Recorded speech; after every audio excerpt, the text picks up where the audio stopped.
Let me start by welcoming you to today's conversation with John Doerr, who will be introduced in a few moments by Ted Leonsis.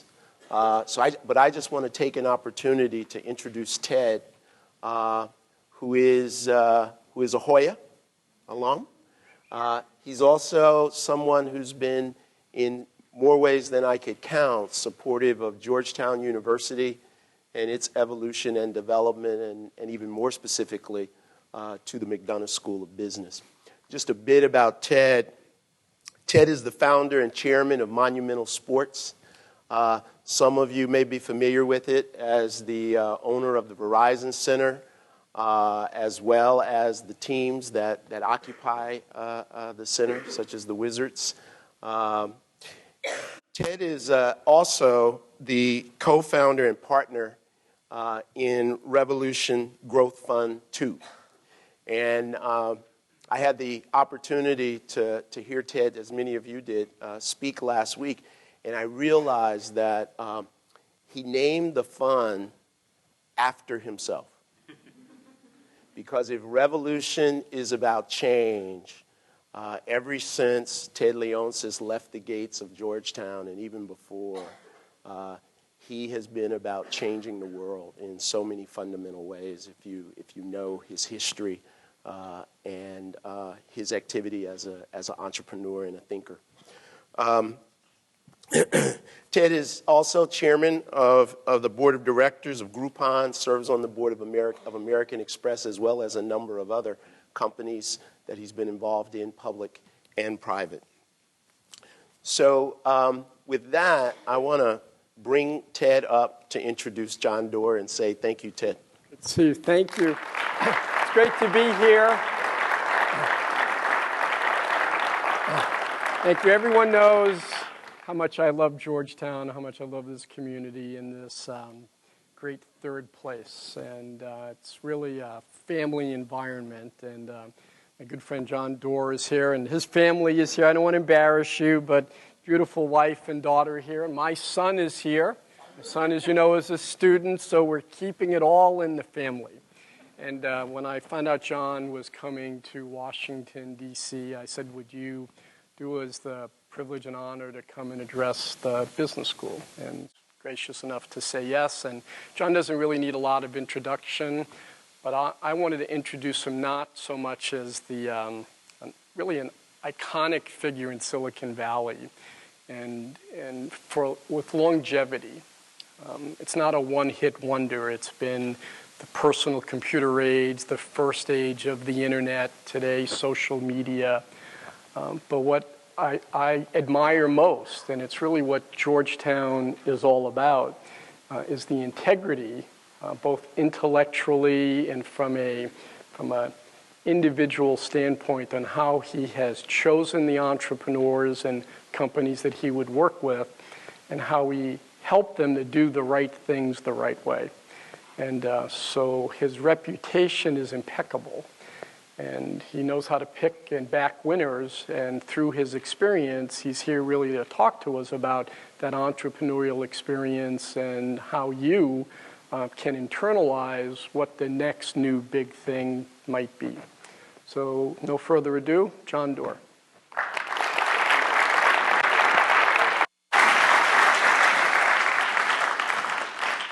Thank you. It's really an honor to be here. And what I'd like to promise and try to achieve is that the next 50 minutes that we have together is your time. And so we talk about the topics and questions that are on your mind that I learned from this as a consequence. And that you leave here with a big idea or a big vision or a way in which you and a team can change and impact our world. So I'm not here to run a commercial about Kleiner Perkins. I do want to tell you about it so you know about my recent life experience in the professional domain. And then we'll get right into the topics that matter to you. So Georgetown was founded in the 70s, right? Kleiner Perkins was founded in the 70s, the 1970s. In 1972 to be exact. And so it's considered to be an established venture capital firm in Silicon Valley. It was founded by two entrepreneurs, Eugene Kleiner, who had worked at the Shockley transistor lab when they invented it, and Tom Perkins, who was the first MBA that Hewlett-Packard ever hired. David Packard didn't know quite what to do with him, so he put him on the shop floor running a lathe. And the rest is history. Tom went on to invent the mini computer at Hewlett-Packard. Eugene Kleiner was the founder of Intel, the famous microchip company. And in the early 70s, they wanted to support entrepreneurs and try their own entrepreneurial experience. So like Georgetown, my partnership is not the largest, it's not the smallest. It's selective, it's diverse. We have greater diversity at Kleiner Perkins in age, ethnicity, gender, and background than any other venture capital firm. And we do that because it allows us to make better decisions. Venture capital is a service industry, and so we go to work every day knowing our job is to serve entrepreneurs. It's to find and then choose to back the Jeff Bezoses, the Donna Dubinskys, the Daphne Kohlers of the world, and to help them, once we've chosen to work with them, achieve and accelerate their success. And I still can't believe that people pay me to do this work. I'd do it for free for sure. The world of venture capital has changed a lot in the last 3 or more decades. I first met Ted when he was honestly a giant in the PC industry, an entrepreneur who was paving the future into online connectivity. And I've had the privilege of backing, I think, some of the world's great entrepreneurs, whether it's Larry Page and Sergey Brin from the beginning, or Jeff Bezos of Amazon in the beginning, or, say, Scott Cook of Intuit, Donna Dubinsky, who built the first smartphones at Palm, and there's a half dozen or so entrepreneurs who I think are better than they are. And I can't wait for you to learn about them over the course of the next decade. So what I thought we'd do is put topics and questions on this checkerboard. And I put up some categories. We're going to do that for 5 minutes or so, and so I hope you'll come to a microphone as we get things going. Then I'll try to address those. Then I have 3 slides I'd like to share with you, and then we can go back to questions and topics. So the topics I put up here are not the ones we need to cover, but I thought we could talk some about leadership, maybe about careers, if that's of interest to you, entrepreneurs and startups, TNBT. Anybody know what that is? TNBT? That's the next big thing, exactly. Education, innovation, and education. I know the roots here at this university to find and make meaning in life are very deep. So we could talk some about life. I'm no expert on it, but I'm right in the middle of it right now. We can do policy and politics. We could talk about venture capital and Kleiner Perkins. We could talk about social entrepreneurs. And we could also share some HST. Those would be hot stock tips, okay? So the mics are open. If you've got a topic or question, and don't stand me up here now. I wish you'd come to a mic and tell me your name, what you're majoring in, and what you want to be sure we talk about. Go ahead. I'll repeat it if you want. Okay. I'm Lohrfink. I'm a finance undergrad. Yep. School of Business. And my question is, how does one go on? Okay, so Amal's got a question in venture capital, which is how become? Another question, please. If you put your hands in the air, I'll call on you. Yep. I studied CS. Name? Will Smith. I'm actually not a Georgetown guy, but I live in D.C. So Yeah, great. Welcome. thank you. I studied CS about 15 years ago, and I found that it moves so quickly, it's starting to get away from me. Right. How have you been? So I'm historically a technical guy, but oftentimes I feel like I'm the least technical guy in the room now. How have you been able to make a whole career of spotting the TNBT and technology as every decade it just keeps going faster and faster and changing? Right, that's a really great question. So that's how stay current, right?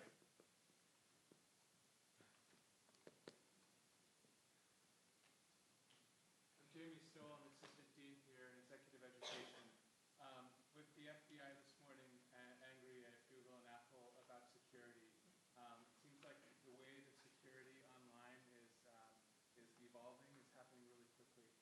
another TNVT topic. Where do you see us going? What do you see as the implications of security online and in general? So I'm going to put, thanks, Jamie, and he's a dean or assistant dean here, right? Outlook for security under trends, the next big things. Yes, sir, your name. My name is Rahul Desai. I am a finance undergrad here, and I run a startup called Kleiner Perkins. So I had the great fortune of seeing Peter Thiel and speaking to him this week, and he said he was shocked that no one had invested in Facebook before him. So do you think college campuses are the best source of proprietary deal flow? Okay, so your name is? Rahul Desai. Rahul wants to know, are college campuses ground zero in the good sense for innovation? And he was building on a comment from Peter Thiel that he was shocked that nobody other than him invested in Facebook. Yes, ma'am. Hi, my name is Stephanie Joe. I'm a senior at School of Foreign Service, and my question relates to the policy and politics aspect. So I think, Silicon Valley is some people view that they have an aversion to government. My question relates to how government can position itself to be more agile, and also relate to how it can create policies that are more conducive to innovation. This is a really great question from Stephanie, who's in Foreign Service, wants to know how government can be made more agile. And I think there's a theme there also that is the tech industry is disdainful about government or not involved in it. We should talk about that. Yes. My name is Will Hallisey. I'm a junior in the college majoring in economics. Yep. And I am very curious about how you reconcile investments in terms of legislation versus technology, because technology moves so much faster than the government kind of makes these laws, so especially Airbnb, Uber, when they operate in kind of legal gray areas sometimes. How you kind of reconcile that when you look at a company? So that's a great question from Will. For those of you who didn't hear it, I'm going to put it in I'm going to put it right here between startups and policy, because the question really is, how do you think about risks that are technology versus policy risks when you're trying to decide, are you going to invest in Uber or Airbnb or a company that's trying to get more spectrum, say, from the FCC? Yes, ma'am. You can use the mic. So convenient. Break with tradition. Hello. I'm Amy Kohler. I'm a second-year MBA student here. My question is about when you are making decisions on who to back, how much of it is the idea versus how much is the person? Well, that's a great classic question that's always debated. I'm going to put it under venture capital. And by the way, that mic works so well. If you got a question, please feel free to step forward. And the question about venture capital is, how do you choose between the idea versus the people, versus the talent, the finder, the entrepreneur? Oh, this is great. We can go fast. I'm barely going to look at you while I write. Name, question, or topic. All right. My name is Scott Froman. I'm actually an alumnus of Georgetown. I graduated from the International Executive MBA program in 2006. I work for Google now, and I'd like to know what some of the patterns of success that you see in taking a company that's deployed something, it's successful, how do they grow and scale? Oh, that's a wonderful question. How do you scale? And no company has scaled nearly as well as Google has. So I don't know what category to put that in. I'm just going to put that in other. How scale? Okay, how about the next person over here? So I'm Antonia. I'm a freshman in the MSB. Yeah. I'm wondering, what's the key characteristics of outstanding entrepreneurs? Also, is there one big advice you just think all the entrepreneurs should know when they are starting to think about start the organization? Okay, so this is the quality of entrepreneurs, and then under startups, you got two questions up here. Oh no, it's right here. Quality and then advice for entrepreneurs. The one big thing. Hi, my name is Ashwin. I'm a second-year MBA student here. Yeah. So there's something I read in the journal that the biggest problem with entrepreneurs of this generation is that they are solving problems that are meaningful to them and not solving problems of the world. And I just wanted to see what your take was on that. I think that's really great. I think Peter Thiel again said that, we wanted self-driving cars and they gave us 140 characters. So. I don't have a section here for philosophy, really. We're going to create one for philosophy or how about why? And the way I'd phrase that is, how did you put it again? It's, help me. That they are solving their problems that are important to them and not problems of the world. All right, solve world problems. Solve problems for others, right? That versus for ourselves. Yeah. Hello, my name is Jason Noah. I'm a second-year graduate student in the School of Foreign Service studying international development and focusing on social entrepreneurship. So on that note, I'm curious how you define social entrepreneurship. Many people define it in different ways. There's a balance between how social, how financial you need to be, Yes. and how do you respond to skeptics if you do?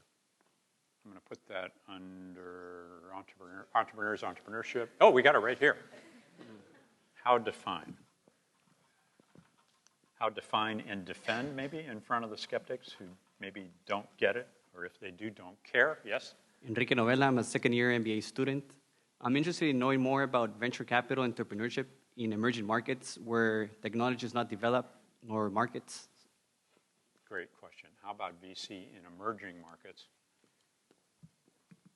where there's no tech or low tech? How about where there are low tech entrepreneurs? Low. Thank you very much. Okay. Hi. First of all, thank you for being here. My question. Yeah. In The Economist this week, it says, one of the columnists specifically stated, it is fashionable to romanticize entrepreneurs. Business professors celebrate their geniuses who break the rules. But at the same time, it says that the reality can be romantic as chewing glass. My question then to you is, how can entrepreneurs have a great life, but at the same time not necessarily chew glass? Yeah, well, life without glass. No, I think that's a very fair, good, and hard question. Hi, my name is Vera. I graduated from Carnegie Mellon, and I work in a local startup here. And I'm curious, what do you think about recent mergers and acquisitions of companies from very different areas? For example? Like the rumors about Facebook and Airbnb, or Priceline and OpenTable, and something like that. Yeah, okay. So how about mergers of, we'll just call it surprising mergers, maybe? Uncommon mergers, Facebook, Airbnb. Maybe that belongs in hot stock tips. Yeah. Hi, I'm Jacqueline. I'm Georgetown alumni and graduate from Communication Technology in 2011. And actually, just with the emergency of social media, social sharing, geolocation, big data, I'm really concerned about my privacy online. So my question is then, what is the next big thing, or what are the next big things that are gonna address privacy protection while probably still accelerate the information sharing and even openness, internet openness? Right. This is the second question we've had on privacy. Did I put that in? It was under the next big thing, right? How stay current, outlook for security. Privacy is very different, as you know, than security. So let's cover both of them.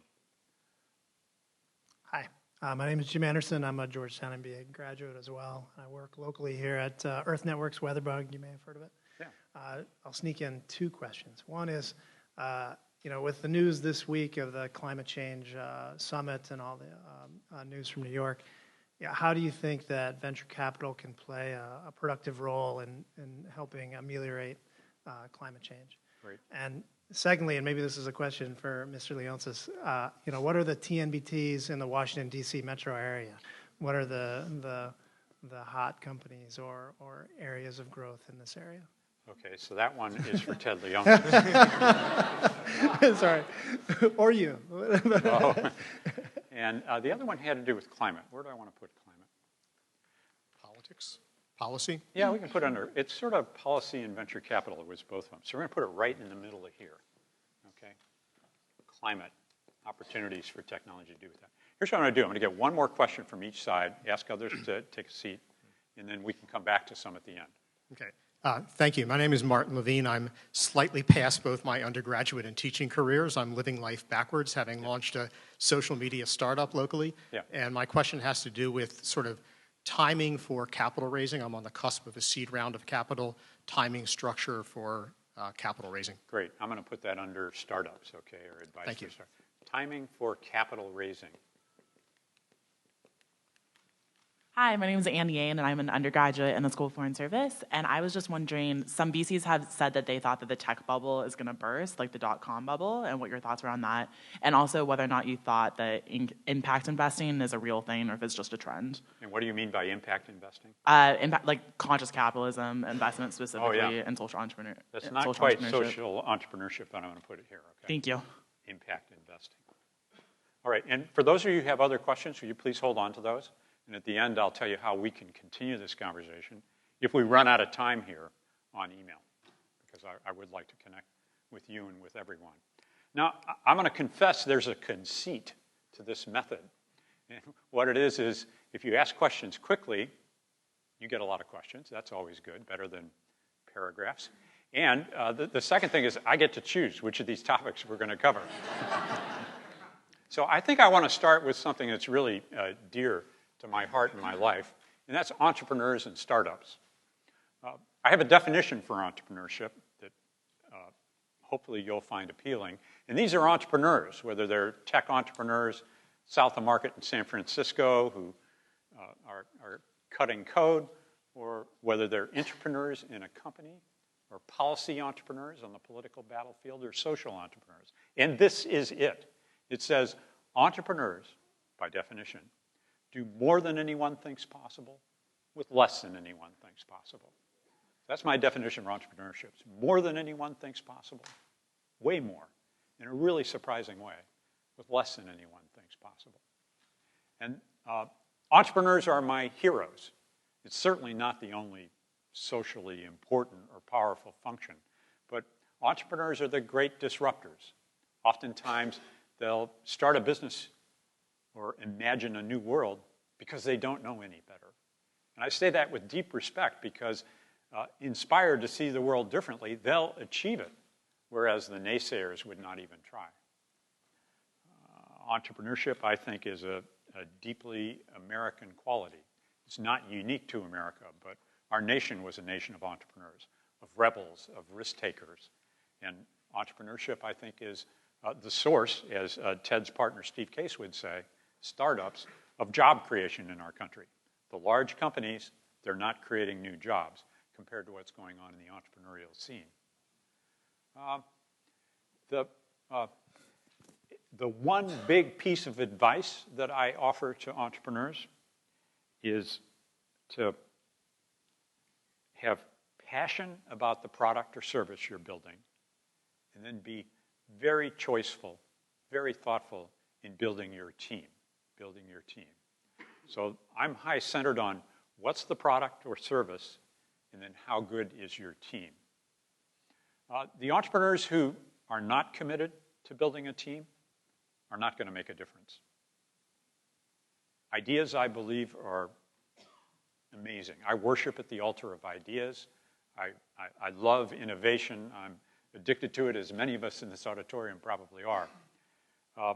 But Thomas Edison said, innovation without execution is a hallucination. And so execution is everything. Execution is everything. I'd rather have a B idea with an A team or A-level execution than an A idea with B execution or a B team. And I think that goes to one of the questions we had up here under, well, we'll find it in a moment. So that's my advice for entrepreneurs who are getting started. And I'll have some more career advice to give to the undergraduates or the MBAs before we're through this talk. Let's go to the timing for capital raising. There's never been a better time than now to start or fund a new venture. It's never been this good. And that's not because of where the stock market is. It's for more fundamental reasons. And that's because of what technology is making possible and what the relentless advance of market economics and globalization is making possible. So I hope to come to you with a framework that's larger than what you can do in tech innovation. By that I mean I've been privileged to back some of the world's greatest social entrepreneurs. There was this guy that Roger McNamee introduced me to one time who was going to launch a new credit card for a nonprofit cause. He wanted to raise money to eliminate AIDS. And he said, John, could you take a look at his plan and try to figure out if you think this deal he has with American Express for a red card is going to make any sense? And I said, sure, I'll take a meeting with him, try to be helpful. The guy's name was Bono. I'd never met him. I didn't know about his music, but he's a social entrepreneur, an extraordinary entrepreneur. He's doing more than anyone thinks possible with less than anyone thinks possible. He's using his global reputation to get I think it was over $100 billion of third world debt that was non-performing forgiven. You know, he could rest away in the south of France with his wine. He doesn't do that. You know, he's a God-fearing Catholic who is determined to change the world, all driven from the fact that on his first tour to Africa, a mother put her child in his arms and said, will you take my child with you? Which he couldn't, and he remembers to this day. So there's social entrepreneurs, there's education entrepreneurs.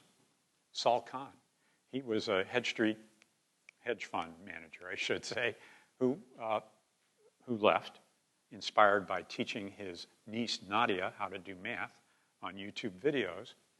And he was doing this out of the closet of his home.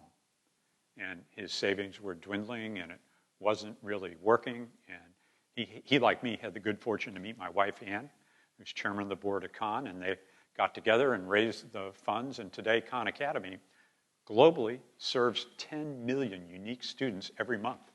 Every month. They've got a team of 60 innovators. It's a nonprofit. And they're doing great good. He is an education entrepreneur, doing more than anyone thinks possible, with less than anyone thinks possible. So the timing right now is very good for capital raisings. I do think these markets, these financial markets, are I'd call them frothy. Someone asked the question, so is there a bubble underway now? And I don't think there is uniformly. I'll tell you why. But before I do that, my view is we're in the boom, and we're in the very early phases of an incredibly long boom. I was talking with Ted Leonsis before this session, and Ted and I came to the view, we agree, that every industry, every human activity, almost every institution is being reimagined and reinvented. Not by Silicon Valley types who dropped out of Stanford with a computer science degree, but rather by leaders and entrepreneurs who deeply understand that these devices, the power that these dangerous, disruptive, democratically leaning tools are putting in the hands of billions of people. I mean, consider for a moment, there's about 1.2 billion of these mobile phones out right now. And everyone agrees that over the course of the next 3 to 4 years, we're going to go to 5 billion such smartphones. Remarkable, a tripling. And with these, you can develop a new application or service, and you can have 1 billion people download it in a few days or in a week.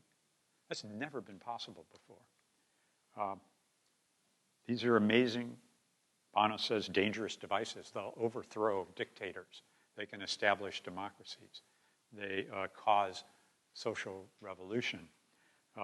They know who you are, to the privacy question. They know where we are. They're how we are going to educate and entertain the world, how we're going to play, inform each other, conduct commerce. It's a remarkable thing. I want to tell you a story. I was blown away. Steve Jobs was a friend. And so Steve and I were on a walk one time, and he would never show me new products. Except this one time, he pulled this thing out of his jeans, and he said, John, I want you to see this. This almost broke our company. And he showed me the first iPhone. He said it had 6 radios in it. We'd never made a radio at Apple before. You know, we had to get all these components in a smaller space than ever before. I'm really, really proud of this thing. We got rid of the plastic buttons, one design can be used all around the world. And he said, I think it's going to change everything. And I was blown away. I was really in awe of this. And so I said to Steve, you know, this looks to me like it's the next great computing platform. I would love to back the entrepreneurs who are going to put applications on this. And Steve said, you know, I don't want applications. I don't want those polluting my phone. Remember that? There was no app store for the first year of the iPhone. And in fact, they released the operating system 2 more times to keep people from jailbreaking it and putting their pollution on his phone. But one of the great things about Steve was he could change his mind. And when he did, it needed to be done in a moment. Now, the backstory is it turns out his team anticipated that having an app store would be a good thing. So they started about 3 or 4 months earlier on it. And that meant hardening application interfaces and putting commerce in place. But I think it was only 3 or 4 months from the time he decided to when they were able to launch that store. And then there was great skepticism. It was not considered smart to invest in someone who would make an application or a service when the prices were like $9, and that was a high price, or $1 for a new service. But I know the world misses him, his innovation, his rebellious refusal to accept the world the way it is. And I think he gave us all entrepreneurs all around the world, a great gift. Now, I fear I'm straying here, except to say that now is very different than just 8 years ago. 8 years ago, there was no iPhone. 8 years ago, there was no iPhone app store. There were none of these tablets. And today, these products together, which didn't exist 8 years ago, account for nearly $300 billion a year of revenue for Apple. And Apple's the most valuable company in the world.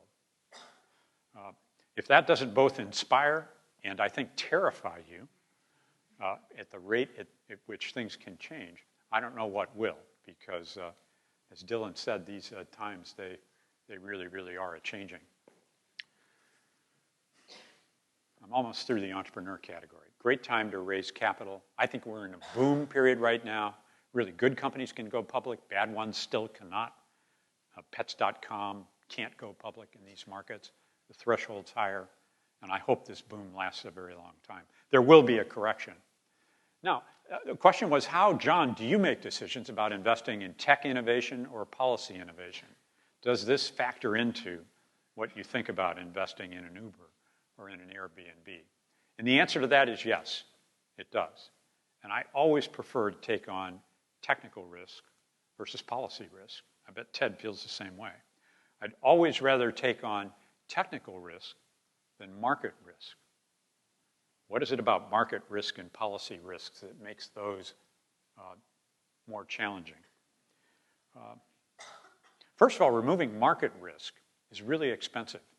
So I would always prefer to back the entrepreneur who believes that she can be the first in the world to splice human genes, because we know if you splice human genes, you can create all sorts of valuable therapeutic or other products. Indeed, that's what a couple of my partners did. They wrote the business plan for Genentech, found the scientists.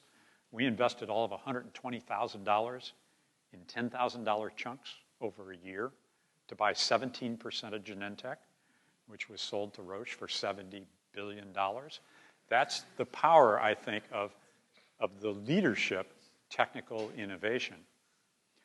By contrast, market risk is removed much further downstream in a venture, much further downstream. And so it'll be more expensive, it'll take more time, and it's more problematic. Was Amazon a company with technical risk or market risk? I think it actually had equal measures of both. So ventures don't come to you with clean lines drawn between them. And yes, from time to time, we'll take on a venture that involves some policy risk, that believes that,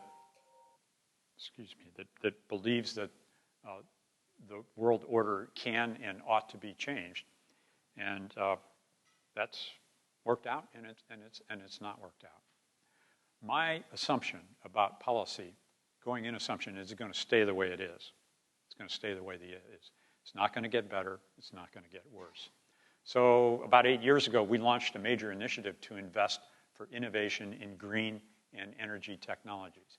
And we said we're only going to invest in the ventures for which there's a proven economic return if the price of oil is $50 a barrel and up.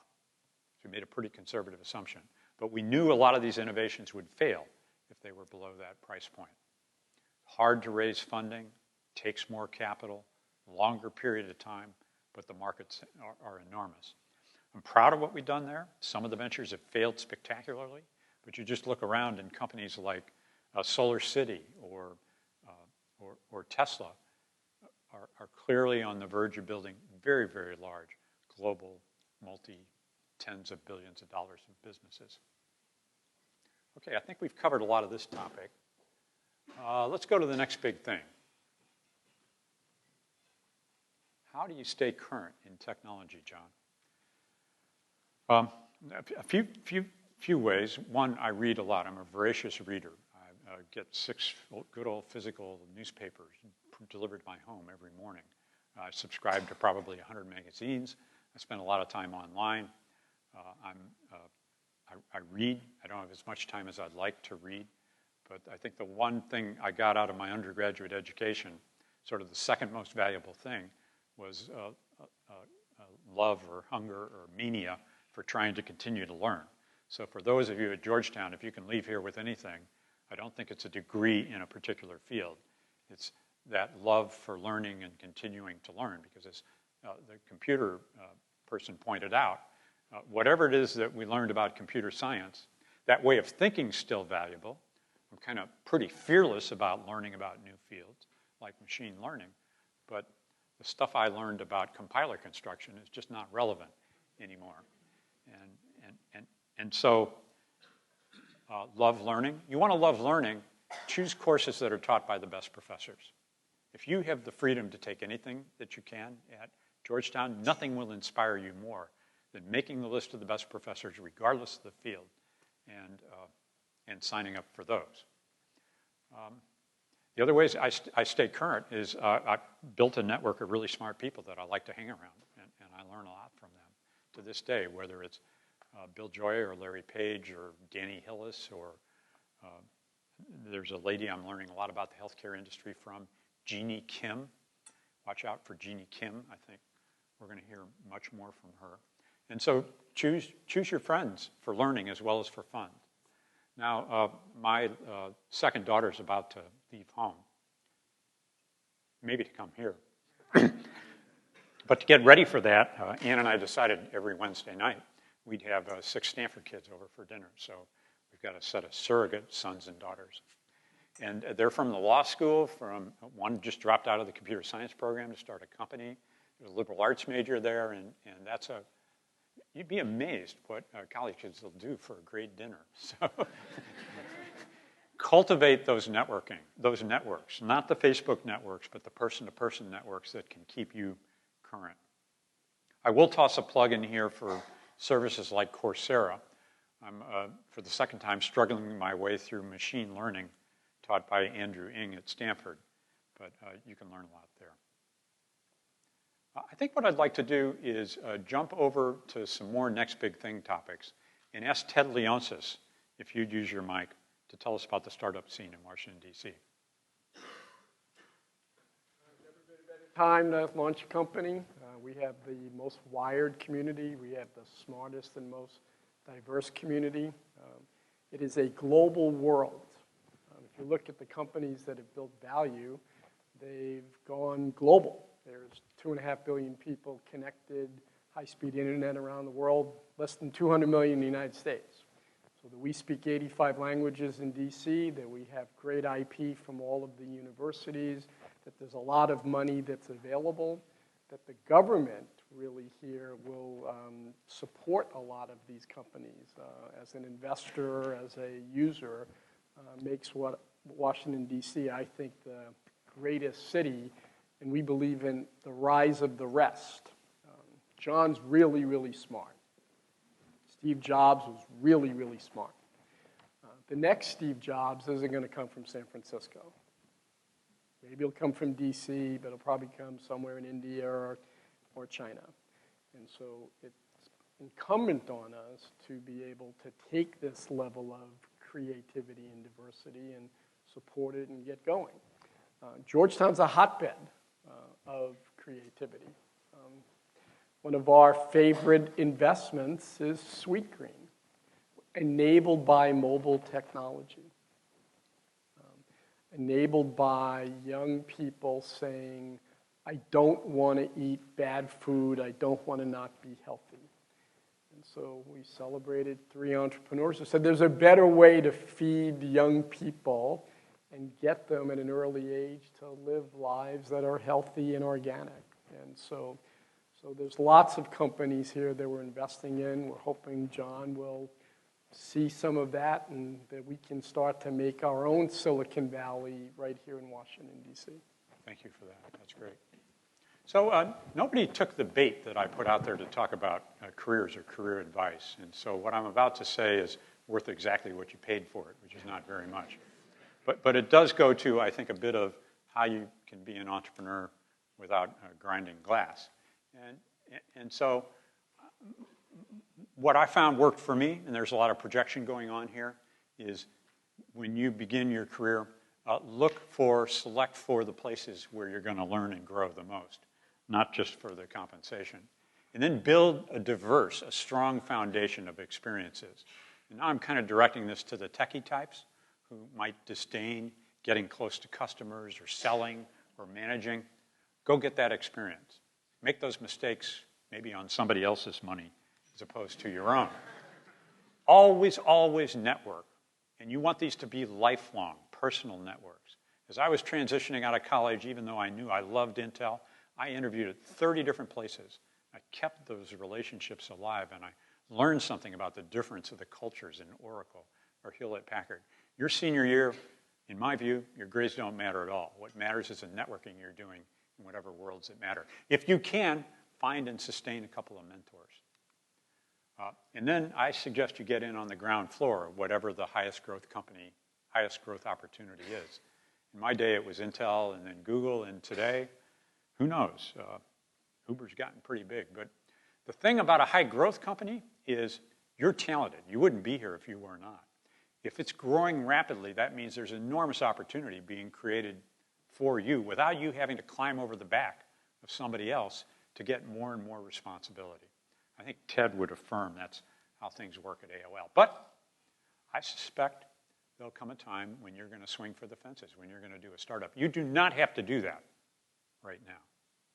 You can do that 3 years into your career, 8 years into your career. You can choose not to do it whatsoever. Do it when your gut tells you the time is right. Because I believe that talented, experienced leaders are always going to be in demand. I'll say that again. Talented, experienced leaders are always going to be in demand. That's what Ted and I and others are looking for. Because teams are everything.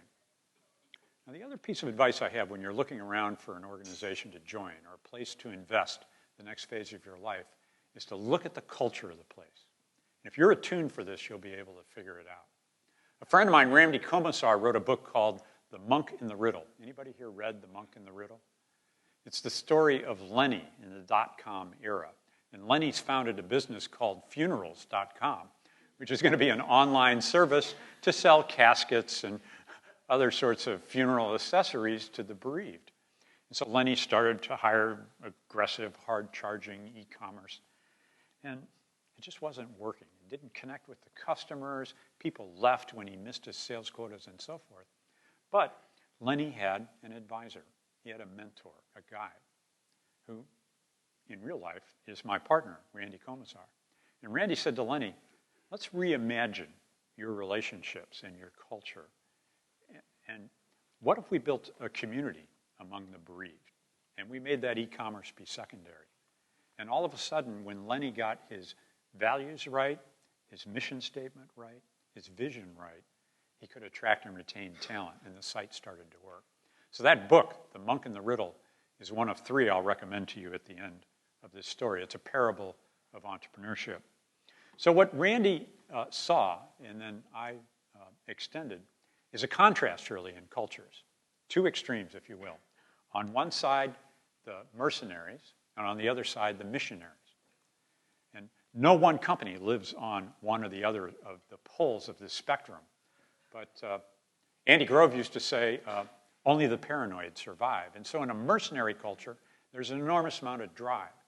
I'm going to contrast that with a missionary culture, where people are propelled forward by passion. It's the difference between an opportunistic culture or one where everybody's really strategic, one where the pitch, the deal, is what animates the behaviors, as contrasted with the big idea or the partnership. In a mercenary culture, people are sprinting for the short run and obsessing on competition, whereas in a missionary culture, they're taking more of a long-run view and obsessing on customers. Here's a point of comparison. In a mercenary culture, there's an aristocracy of the founders. Whatever the founders say is what it ought to be, and people tremble or worship in front of them.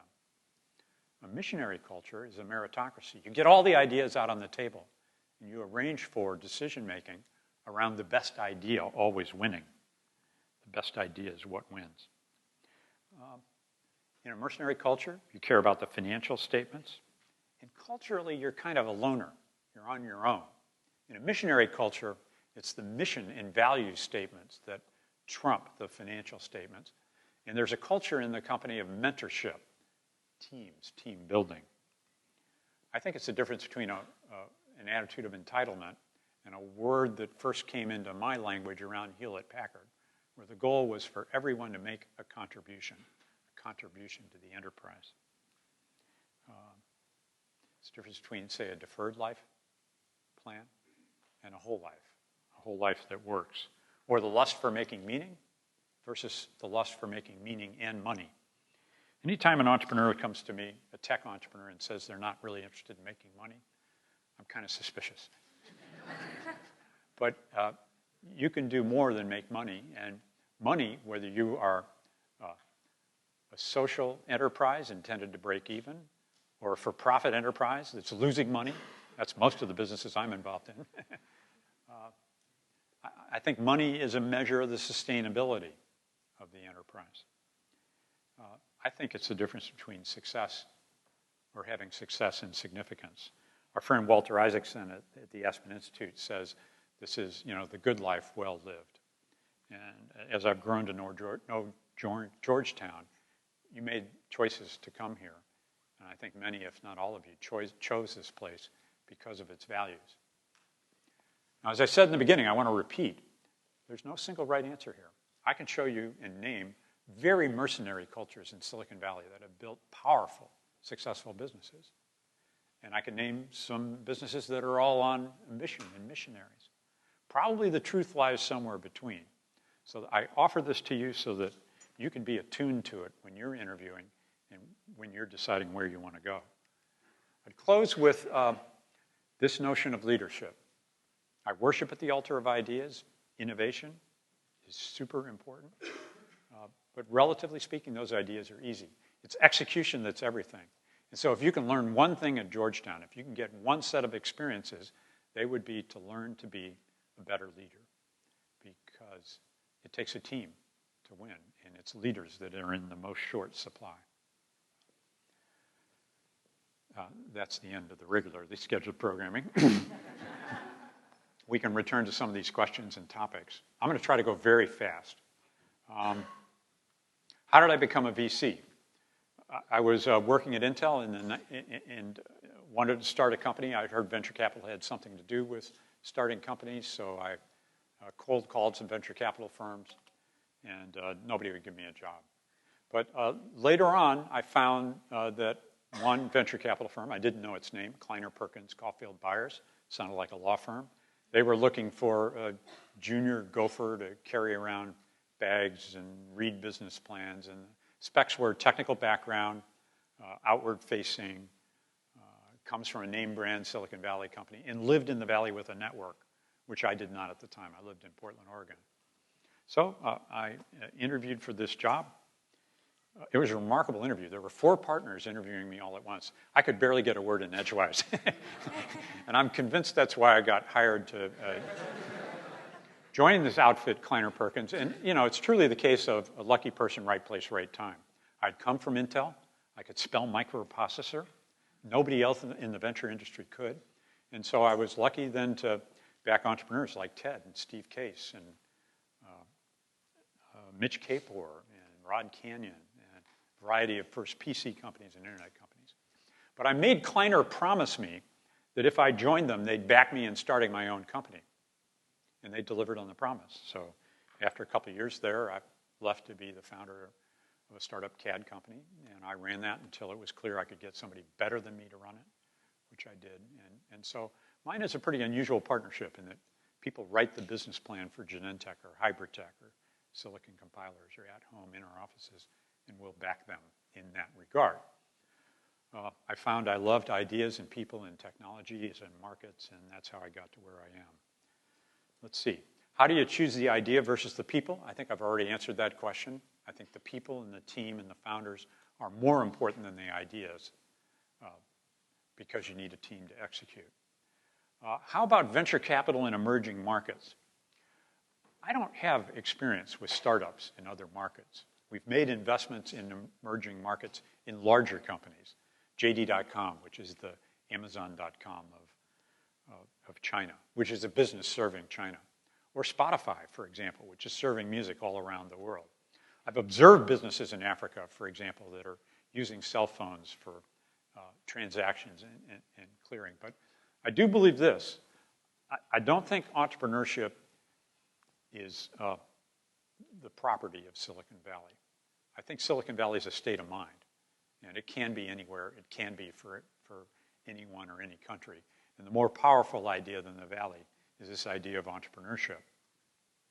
Someone asked a question about climate, which is the number one cause in my world. Shortly after Al Gore's movie came out, I was having a conversation around the dinner table with some of my friends, some Republicans, some Democrats, some Libertarians, and my family was there. And so the conversation turned to Al's movie, and the discussion was, what do you think of global warming? Do you think it's real, man-made, or not? Jim Barksdale, one of my dear friends, staunch Republican, said, global warming's going on, but I'm not sure it's man-made.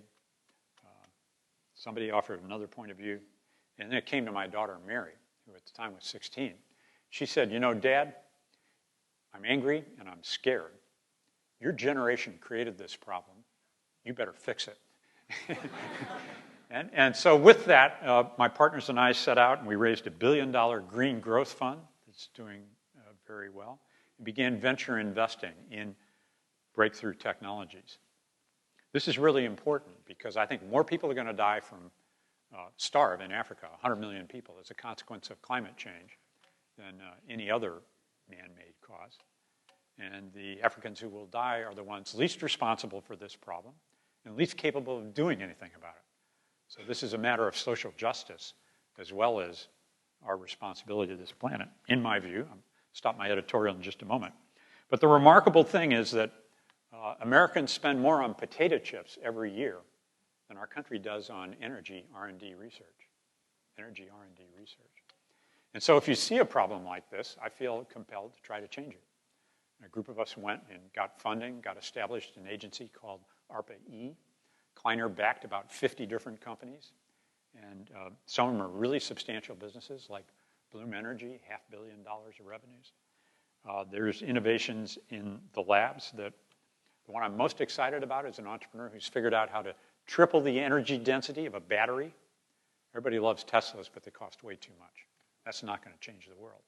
But it turns out all batteries cost whatever they weigh. Batteries are made of commonly available elements. So if you can triple the energy density of a battery, you'll cut its cost to 1/3 of what it is. Batteries are the big thing that costs money in electric vehicles. Not only do you lower the cost by 1/3, but if it's 3 times the energy density, you don't have to haul around as much battery. So it's kind of a win-win-win. It would mean an order of magnitude different than the cost. If this innovation works, and we see it working in the lab, electric vehicles are not going to cost any more than internal combustion fossil fuel-fired vehicles. And that would be a big change. About 30% of the CO2 emissions are from cars globally. This is a problem that I'm hopeful but not optimistic about. I think it's got a long time constant. There's hysteresis. I'm worried that we're not going to make it, and it'll be very difficult to recover from it. Somehow this issue got caught up in politicization. One of the political parties successfully branded putting a price on carbon as a job-killing energy tax. And I'd love to solve this problem by putting a price on carbon that's revenue neutral. But we took on some policy risk. The price of oil didn't go below $50 a barrel. But we didn't get any help in these U.S. markets of the sort you really should have. I guess we're at the closing of our time together. So unless you want me to go on for 5 more minutes. Is that okay? I want to say anybody who needs to leave, feel free to get up and walk out. You won't offend my feelings. But I'll try to work my way through the rest of this board quickly. Okay, so we've done venture capital, a little about Kleiner Perkins, entrepreneur startup, policy and politics. How can we get our government to be more agile? A couple of my friends were on this tech team, the surge that came into Washington, D.C. to work on healthcare.gov. And it was pretty remarkable to see how difficult it is for federal procurement, no matter what administration is in charge, to get a great outcome for the American people. I think we spent a couple $2 billion building that website. There were over 53 contractors. Incredibly important effort. And good work by well-meaning contractors, but it didn't all come together. From that tech surge, there's a notion that's gained a lot of currency recently that we can get a kind of digital service in America. Actually, England has one, and that could be used on a sabbatical basis or full-time basis to bring some of these technologies and entrepreneurial attitude into agencies that are doing really important and good work. So I think the government can, I think, be made more agile if we simplify procurement, clear out regulatory underbrush, but most of all, bring in people, if not for their full careers, then for part of their lives, are going to go work on some of the pressing problems that matter, whether they're in healthcare systems or in education or in technology innovation or the fundamental services that we rely on to have a civil society. There's a number, many people, I'll say, like me in Silicon Valley, who believe that government is fundamentally good, and we want to work to make it better. There's another meme through the valley that's very libertarian that says, leave us alone, let us be in our garages, that's disdainful of these kinds of processes. I think that's naive. And one of the reasons it's naive is the nature of the world that we're in today. And this goes to this question about policies and privacy and the outlook for security. And I differ between these two. I think the security on the internet, security is a very important thing. And I'm prepared to rely on an independent a panel of judges to determine the ability of a federal agency to scan the to and from of my emails. That's fine. I'd rather live in that world than not. I believe that we lost a lot of privacy at the time you started using a credit card. The credit card agency knows that you purchased this amount at that place. Having said that, I think protecting privacy, not security, there can be a trade-off here. People constantly confuse them. I think protecting privacy is really fundamental to this new internet-connected world that we live in. And I think companies should not violate or push the boundaries of our privacy as individuals and as consumers. If we'd like an internet that is not free, if we'd like one that is not advertising-based, then it's fine for us to all be anonymous. But the economics will not work. So I think privacy issues are going to grow greater. It's going to get more complicated globally. My own view is that Snowden was a traitor, not a patriot. And I think he did great damage to the notion that we could have a global internet. And the companies that choose to lead in this field are going to be much more challenged to deal with German rights for data and privacy and hosting, and French, and then Middle Eastern, and so forth. So this will be a give and take, an ebb and flow, and we could be in a great debate on these matters of privacy and security, I believe. This much I know they're important, and it is, it's an arms race between the hackers and the organizations and institutions that are going to try to defend their internet. At the root of it, nobody anticipated these uses of the internet when it was funded by ARPA and invented at Bolt, Beranek, and Newman and UCLA, I believe. We could invent another internet. We could create one where you're not anonymous, where it can't be spoofed, it cannot be spammed. And I think, and it could ride on top of the current internet. I think it'd be a great entrepreneurial adventure. I think we could get funding for it in a heartbeat. I'm now 5 minutes past the time, and I didn't get through very many more topics, a few. Let me suggest the following to you. If you'd like to continue a conversation, or if you've got a venture idea, I'd invite you to email me at jdoerr@kpcb.com. If it's about an idea for a startup here, you can be sure that Ted and I are going to be sharing these. That's the first thing. And the second is, if you'll tell me about 3 books that you really recommend that maybe moved or changed your life, I'll respond with 3 of my own. And I'll send you these slides as well. I'm around for a few more minutes. I'm very grateful for the questions you posed and the opportunity to be here. Thanks.